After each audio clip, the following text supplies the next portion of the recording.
ceremony in 1991. Like the diamonds that make up the coveted winner's ring, the world's greatest auto racing event glistened in the glamour of its Diamond Jubilee.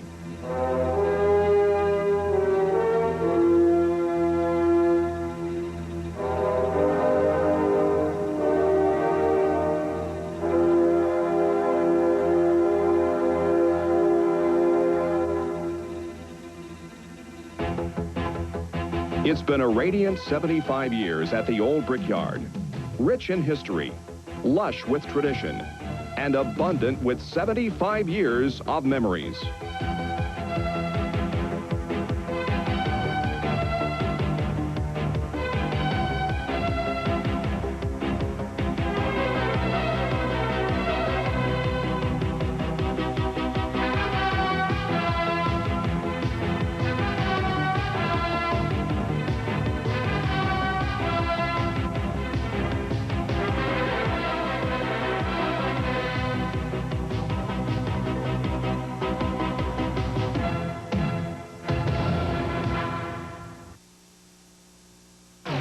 The inaugural Indy 200 at Walt Disney World.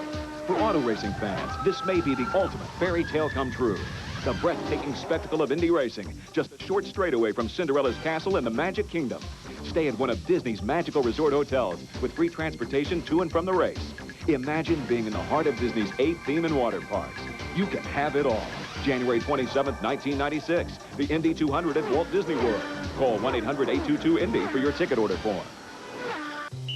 Referee Mickey Gordon. You're out of here, Curry! What are you doing? This is my farewell game! Well, let me be the first to say farewell! Is about to make the toughest call of his life. I want us to get married. Yes! I'm not used to somebody else having an opinion about my life. Why can't you quit your job? I like my job. I hope you die! So this is your life now? Forget Barris. You're the only one I can talk to. Rated PG-13. At theaters May 19th. Sure, Gold MasterCard has at least a $5,000 credit line, so you can buy all kinds of things, but you can't buy time. Well, I don't know. You could buy plane tickets and fly across 5 time zones, and it'll be even earlier than when you left. But wherever you go, you won't have to waste your time looking for a great exchange rate, because with MasterCard, a great exchange rate is exactly what you'll get. So I guess Gold MasterCard really can buy you time. Just remember to set your watch back. Watch back. Now, how's that for a useful card? Gold MasterCard. It's more than a gold card. It's smart money. Look for your Gold MasterCard application and apply. You know, Linda's been my barber, stylist for years. Months. And a while back, she told me. Stop squirming. No. She said I should do something about my flakes. I said, get a new barber? She said, get new Head and Shoulders. I said, you're serious? She said, yeah. Now it has Micro D, which fights flakes better without stripping your hair of the oils it needs. So my hair feels... soft. No flakes. And I owe it all to my stylist. New Head and Shoulders, because great hair can't have flakes. Opening day at Indy is wet and rainy. But even inclement weather can't alter tradition as the pomp and ceremony of handing over the keys to this year's Dodge Viper pace car officially opens the track. It's Saturday, May 4th, 1991, and it's time to go racing at Indy for the 75th time. Although the track opened on Saturday, weather did not permit the green flag to drop until Monday. And when it did, racing teams took to the track with a vengeance in search of that elusive and addicting Indy speed. 88 cars have been entered for 43 drivers, and today all begin the shuffling for position that eventually shakes out into one car cruising to victory lane.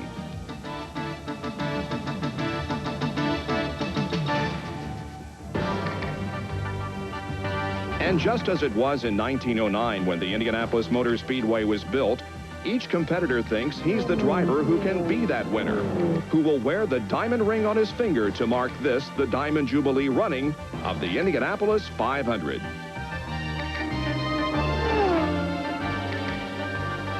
For last year's winner, Ari Leyendyke, fans are an important part of the victory equation. The fans here in Indianapolis, you know, they're very supportive, very loyal of the drivers, and if you win this race and after you win it, they seem to be, you know, even more supportive of you, and you know, it's a lot of fun to be here. You feel like you feel very much appreciated coming back to this place. Practice is followed by more practice as a ticking May time clock increases the urgency to find the speed needed to make the field. And then the pressure took its toll. Rick Mears hits the turn one wall, his first crash at Indy since coming 14 years ago. And when Mark Dismore totally destroyed his car in turn 4, the track was closed for the day.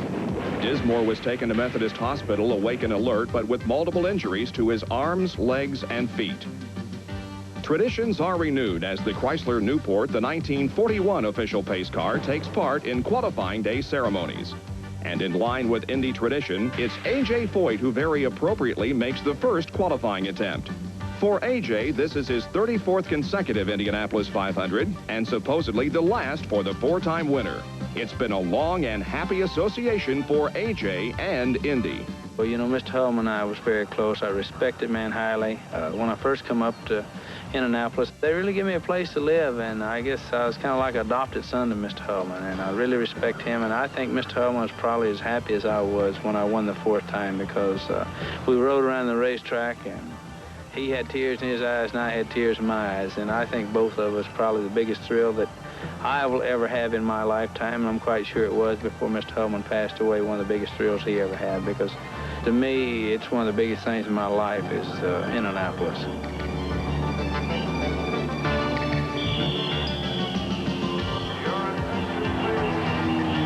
With Indy tradition in his heart and his glory days still playing in his memory, Foyt finds the inspiration and the speed needed to qualify in the front row.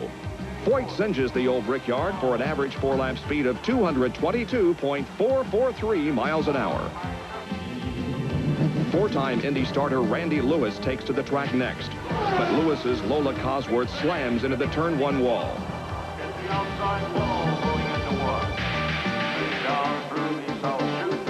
1985 winner Danny Sullivan pushes his Alfa Romeo to a 218.343 four-lap average. 1969 winner Mario Andretti takes the Kmart Haviland Chevy out and qualifies on the outside of the front row with a 221.818 four-lap gem. For Bobby Rahal, who finished second last year, being fast is one thing, being good is another. There's another ingredient every driver hopes for. And with this race, everything's got to go your way. I mean, it's got to go your way for every race. But, you know, with the other races, they're just sort of one of a series, and this race is really unto itself. So it's, yeah, without question, I'd definitely like to be lucky than good. Rahal stops the watch with a four-lap 221.401 average. Good enough to start on the inside of row 2. And then it's Rick Mears. Just one day following his first ever crash at Indy, Mears guns his backup car to a searing 224.113 qualifying speed. Good enough to win a record 6th pole position. Just to be at Indy means something very special to these drivers. Al Unser Jr. sums it up. It's hard to put in words what it'd mean to me. I drive race cars so that I can race at the Indy 500. Little Al puts his Chevy mount in the field with a 219.823 count. Late afternoon rain left a lot of would-be competitors on the qualifying line. As for the always important final hour qualifying strategies, they too washed away with the rain. But for others, the rain which closed the track left them jubilant. A.J. Foyt's crew celebrated with champagne in the garage area after helping the tough Texan to his front row starting position. On the second day of qualifying, it was Gary Bettenhausen, himself an Indy tradition, who stepped into the qualifying footlights with a sizzling 224.468 four-lap average. It makes him the fastest car in the month of May, a record for stock block engines at Indy. But instead of sitting on the pole, Bettenhausen will start on the inside of row 5 as the fastest second-day qualifier. Gary's record-breaking run marked the first time in 10 years that the fastest qualifier did not start on the pole. Along with Ari Luyendyk and Emerson Fittipaldi, the past two 500 champions, the row 5 starters combined for a quicker qualifying average than the front row, another first in the history of the Indianapolis 500.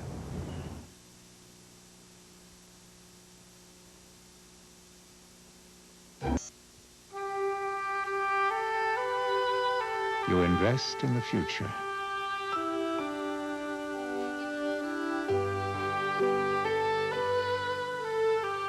You invest in happiness. invest in memories. Whatever the reason you invest, First Tennessee is here for you. TNI is a real eye-opener. I hope you're... And then again... And grab it. And one more time. Kid is just going to... So stay tuned. It's a good thing. No matter what you're looking for, the eye has it. With shows about fitness, computers, business, and the world around you. So open your eyes to East Tennessee's only cable network, TNI.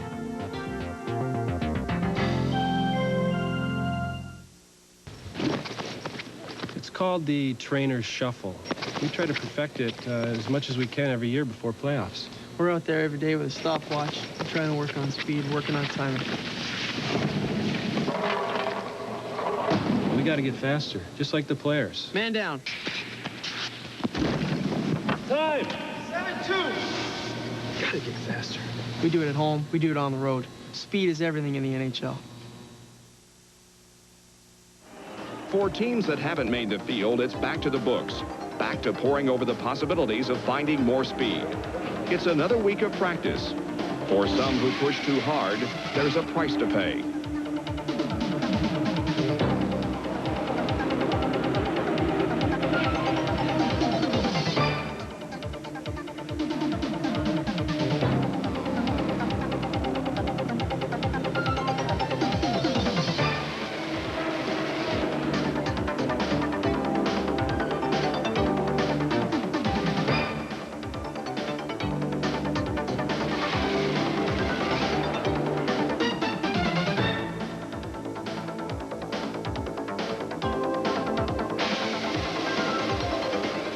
The last weekend of qualifying approaches, and as traditions continue, new ones begin.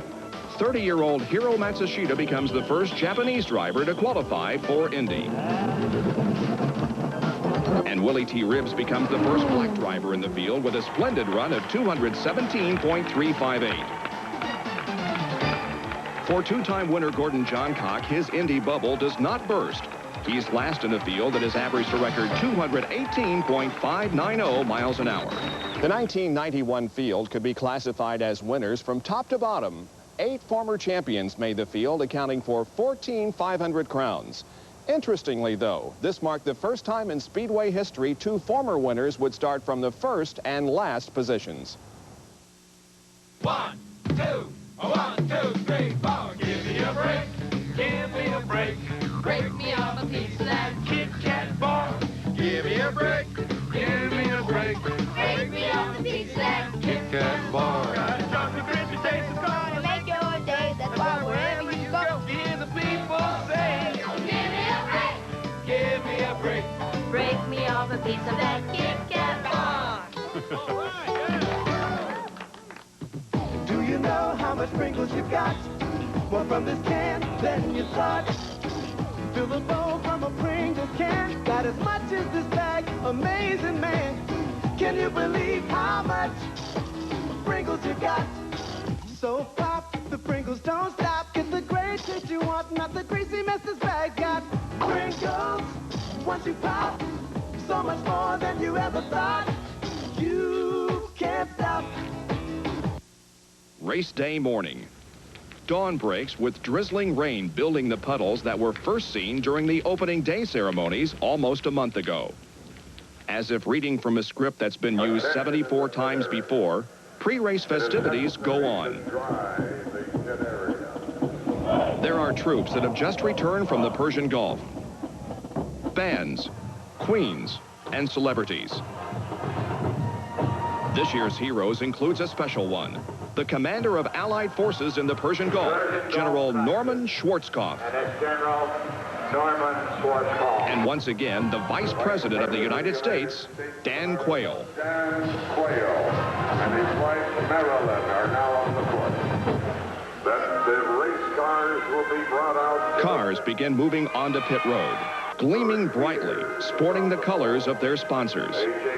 Drivers begin to arrive. The climax to the month of May is at hand. Slowly, cars are led to their starting position on the grid. The first row. Attention in the pit area. Please place your cars on the track. Drivers are becoming anxious. The crowd continues to build. The festivities are almost at an end. The tension becomes electric. And then the command to drivers to get ready. After a year of planning and a month of practice, it now comes down to this: a man and his machine. And it's my pleasure and honor to introduce to you Mr. Jim Neighbors.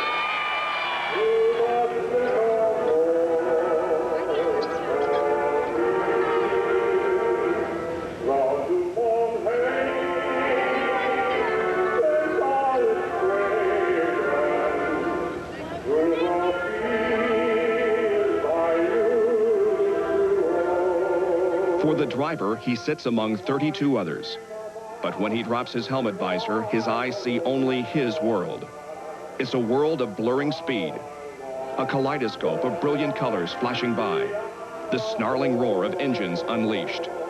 It's a world filled with unknowns, questions that will be answered in less than 3 hours from now.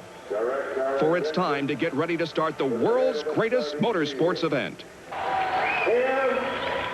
To give the traditional foreword, Mrs. Mary Hendricks Hallman. Gentlemen, start your engine.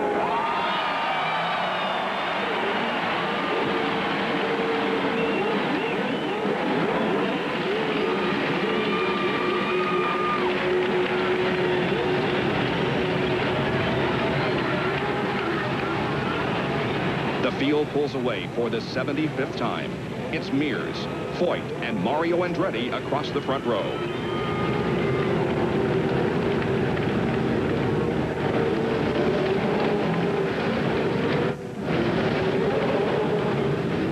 Danny Sullivan's Alfa Romeo finds no life.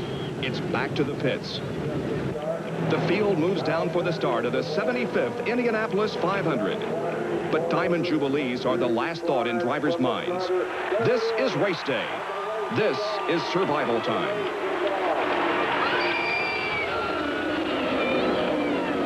Through turn one, it's Mears in the lead. But behind Mears, Gary Bettenhausen's Buick breaks loose. Buddy Lazier goes into the wall. Everybody's okay, but it's a shaky start. As the field sorts itself out, Sullivan is back in. But Lazier is out. His day is over. On the restart, it's Mears, Mario, and then Michael Andretti roaring at the head of the pack. With the first racing lap in the books, that's how they line up. On a menacing track altered by heavy morning rains, drivers are quick to adjust to the changing conditions.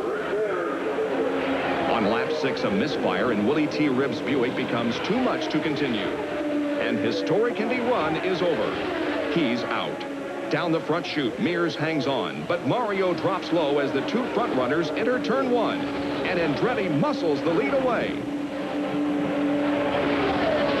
Eddie Cheever is out after 17 laps. Then a crash in turn one. Kevin Kogan, who's just moved up 6 positions in 10 laps, tangles with Roberto Guerrero, and they both pound the outside wall. A.J. Foyt clips some debris with the front of his car in the incident as the field works its way through the mayhem. Foyt limps to the pits with a farewell salute, his left front suspension showing his misfortune. The yellow caution flag allows Mario to pit. AJ is out of his machine and waving to the crowd for perhaps the last time in a 5-decade racing career. The green flag flies again, and it's Michael Andretti leading the way.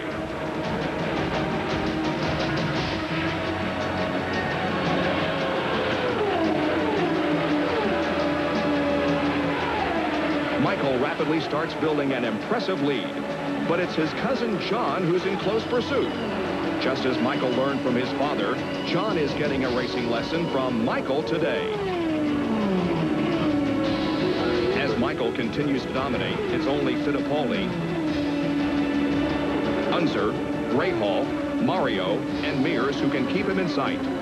Swarming in the midday heat, these high-powered competitors persist in their attack for position. Gary Bettenhausen's best hope for victory in 19 tries comes to an end on lap 89. Michael's into the pits.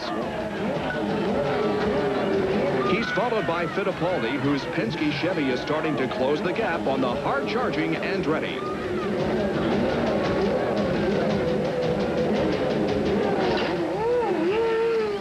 But it's Michael who gets away first. Emo, though, is still in hot pursuit. Pit stops dictate lead changes. Allenzer Jr. inherits the top position for 3 laps while competitors pit. Unser then yields the lead back to Michael, who in turn hands control over to Fittipaldi. Debbie Rahal awaits her husband Bobby, who's out after 130 laps. A trail of smoke from his engine has signaled an end to his day. Scott Brayton brings out the 5th caution flag of the race when his Buick comes to a halt on lap 145. Mears takes this opportunity to pit. After the car developed a push early in the race, the Penske crew has been carefully experimenting to find the proper balance. And Mears has kept the leaders in sight. With the right combination, he's now in position to make a move. If past history is any indication, the odds makers had to favor Mears. In 13 previous starts, when lasting to the 3/4 mark of the race, Rick had gone on to complete the full distance 6 times, including 3 victories. Michael Andretti, however, had never completed the full 500 miles in 7 previous starts. So you think all iced teas are the same? Let's take a blind taste test and listen. Try this first iced tea. Now try this one.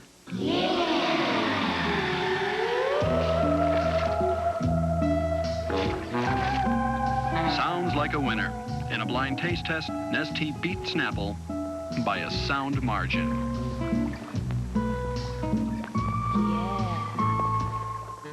I know it sounds crazy, but yeah, I took the high endurance challenge from Old Spice because I didn't really think it could work better than my old deodorant, but it does.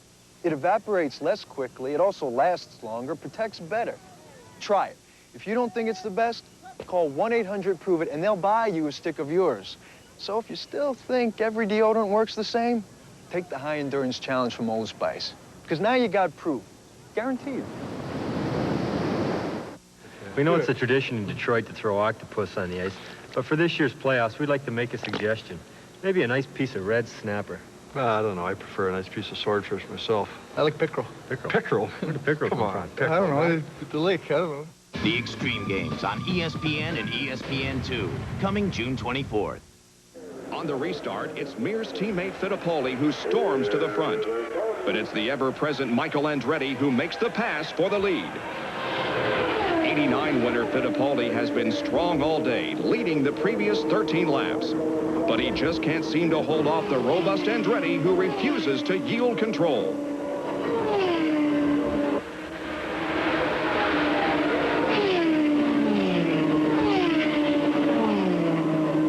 As the cars swoop down the front straightaway, it's Andretti in front with pursuers Fittipaldi, Mears, and Mario Andretti still trying to reel him in. Down the back chute, it's Michael all alone. Through turns 2, 3, and 4, there's no one even in sight to threaten his lead. Emo is slowing down. His Penske Chevy is out with a gearbox problem. Fittipaldi's race is over. Then an engine erupts on the front stretch. It's Danny Sullivan. After the ignition problem to start the race, Sullivan's Alfa Romeo has performed impressively. With 14 laps left, the race has become a 2-car tussle. On the restart, it's Mears in the lead. But there's slower traffic ahead, including Michael's cousin, John Andretti. As the green flag drops, Michael weaves his way through traffic to the outside, and with a dramatic outside pass in turn 1, takes over the lead from Mears.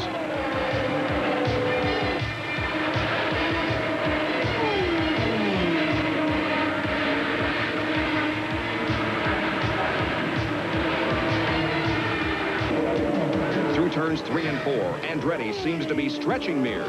The 2-car duel may already be over.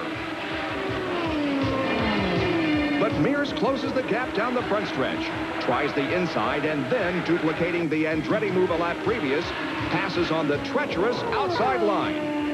It's Mears now who starts to pull away in the clean air of an empty racetrack. As he adds seconds to the gap between himself and Andretti, it's apparent that only another yellow caution period can provide Andretti another chance. Michael gets that chance when Mario Andretti's car stalls and has to be towed in. The Penske crew awaits the final showdown. Mears' wife, Chris, anxiously looks on as the green flag falls and Michael Andretti gets one last shot at Mears. But it's Mears running laps in excess of 220 miles an hour who's putting the stretch on Andretti. Down the long back chute, Rick is getting everything he can out of his Penske Chevy. A fourth Indy victory, a feat accomplished by only two other drivers, A.J. Foyt and Alonso Sr., is now in sight, if things hold together. The Mears lead grows, but so does the tension as Chris coaches and coaxes the Penske Chevy home. Mears is down the front straight, confirming an ever-growing lead over Andretti. Michael's car owner, Carl Haas, checks the watch. Things do not look good. The white flag is out. Assuming his Chevy engine keeps firing, Rick is only 2.5 miles away from $1 million victory. Chris agonizes. Mears is through turn 2. Penske is on the wall. He knows anything can still happen. Mears is through 4 and onto the front straight as jubilant fans cheer. For Chris, watching may be worse than driving. And finally, it's the checkered flag. Mears becomes the third driver to win 4 Indy 500s. For the crew, it's joy, but relief, too. For Chris Mears and Roger Penske, it's a dream come true as they share their happiness. And for fans who've seen another chapter in Indy history, it's also a celebration. As Penske jogs toward victory lane to meet his hot hired hand, Mears coasts in, having bested Andretti by 3.1 seconds and with an average speed for the race of 176.457 miles an hour. A weary Michael Andretti walks back to Gasoline Alley. He led the most laps of the race, 85, but he was second on the final one, the one that counted. A smiling Rick Mears wins over $1.2 million of a record total purse exceeding $7 million and becomes Indy's first $4 million man. Rick Mears has become a new tradition at Indy, an appropriate winner in the 75th running of racing's greatest and most traditional spectacle, the Indianapolis 500. Mears' record-tying fourth victory continued an incredible streak for car owner Roger Penske. Over the last decade at Indy, Penske has had at least one of the top 3 finishers in 9 races, including 5 wins. As for the Andrettis, well, they became part of history as well. Jeff Andretti joined his father Mario, brother Michael, and cousin John, marking the first time that 4 members of the same family started in the same 500. Incredibly, all 4 finished within the top 15, with Jeff winning Rookie of the Year honors just like Mario and Michael. And what about the legendary Foyt? Well, AJ decided 1991 would not be his swan song. He'll be back to try for an unprecedented 35th consecutive start in '92. I'm Bob Jenkins. Thanks for joining us. Hope to see you again for another Legends of the Brickyard.